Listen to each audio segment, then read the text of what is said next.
Coach, one of the younger players you brought up from the JV for this last game because of a couple of different injuries, able to make a big impact, and he gets handed a gift thanks to a tip pass.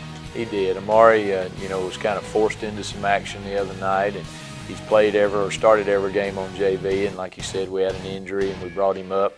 Not only brought him up, he had to play some snaps, and did a good job. And in this situation, all three backers do a good job of dropping in coverage. The quarterback probably wanted this ball back as soon as he let it go, but we tip it, and Amaury's in perfect position and makes a catch. And the thing I really like, here's a guy who's been on JV all year, but understands the circumstances of the game. And you see at the end of this highlight when he's getting tackled, he's got both hands on the football and understands it's our ball, don't do anything to make a mistake. So, and Amaury played really well for a young guy thrown into that situation.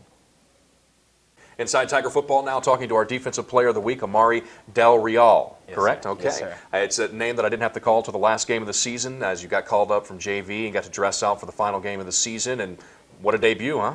Yes, sir. Pretty good game to come out your first varsity game. In your mind, even in the best case scenario, is it something where you imagined that you'd wind up with an interception and just being at the bottom of nearly every pile that was out there? Well, I knew that it was my first game, so Coach just told me just to do what I do at practice, just play hard, play smart. So 9 games on the JV this year gave you a chance to get out there and play every week. And where would you say from the first game of the season to the 10th game of the season when you finally made the varsity roster and got out there and earned Defensive Player of the Week honors, where did you see the most improvement in your game? Probably the running game, going downhill more and keeping my pad level low. Now, are you a linebacker that likes to get in there and blow up the run?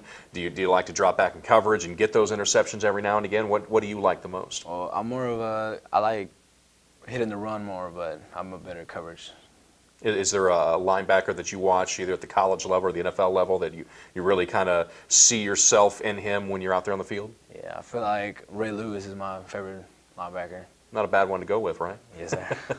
And looking ahead to next season, this one game at the varsity level had to be a whole new experience for you and certainly will help you heading into next season. What do you think you'll see the most benefit from being out there the final game of the season with the varsity team? Well, just getting an opportunity to get out there with the varsity and not being worried about being my first game on varsity next year, not being nervous. Well, the bad news is you're on game film now, so they'll be looking for you next year, so you have to work twice as hard. But an interception, did you have any interceptions during your 9 games at JV this year, or was this your first overall? This is my first interception in high school. At what point in time did you think to yourself, as you're running down toward the left sideline, maybe this isn't going to be a pick six, and I got to cover this up with 2 hands now? Well, when I saw the big center, and I just tried to cut block him and it didn't work, so I just kind of covered it up and fell on the ground. Yeah, when you have a big 320-pound guy named Valalaki or Vakalahi, I believe, going to BYU, coming after you, yeah, it's probably a good idea to hold on with 2 hands and get down. Well, great game on Friday night, and look forward to a 2009 season with you out there, a full season at the varsity level. Certainly appreciate your time. Thank you, sir.